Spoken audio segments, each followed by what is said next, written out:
Good afternoon, students. Good afternoon, students.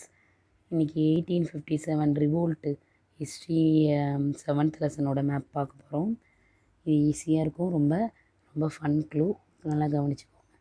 ஜான்சின்ற பொண்ணு வாளி எடுத்துக்கிட்டு ஆக்ரா வழியாக டெல்லி வழியாக போயிட்டே இருக்கிறா. ஜான்சின்ற பொண்ணு வாளி எடுத்துகிட்டு ஆக்ரா டெல்லி வழியாக அப்படியே போய்கிட்டே இருக்கா. அப்போ ஒரு பையனை வந்து மீட் பண்ணுறா. அந்த பையனோட பேர் பாலா. அவன் வந்து இன்ட்ரடியூஸ் ஆகிக்கிறான். ஹாய் ஐம் பாலா அப்படின்னு சொல்கிறான். அவங்க 2 பேரும் சேர்ந்து போயிட்டுருக்கிறப்ப அங்கே வந்து நிறைய மீன் வந்து கொட்டி கிடக்கு. ஒரு இடத்துல ஒரு கடல் மாதிரி ஒரு இடத்துல வந்து மீன் கொட்டி இருக்குது.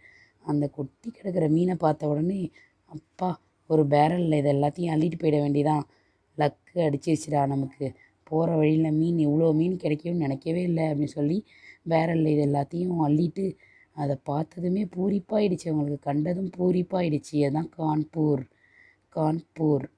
கண்டதும் பூரிப்பான உடனே அவங்க அள்ளிட்டு போகிறாங்க. அள்ளிட்டுன்றது தான் அலகாபாத், போனா அப்படின்றது பனா.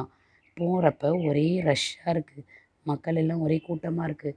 இப்போ அந்த கூட்டத்தில் இந்த பாரத்தை தூக்கிட்டு போக முடியல. அதனால் இந்த மூட்டையை கொஞ்சம் இறக்கி வைப்போம் அப்படின்னு சொல்லி இறக்கி வைக்கிறாங்க பாரத்தை. அதுதான் பாரத்பூர். ஓகேவா? தேங்க்யூ.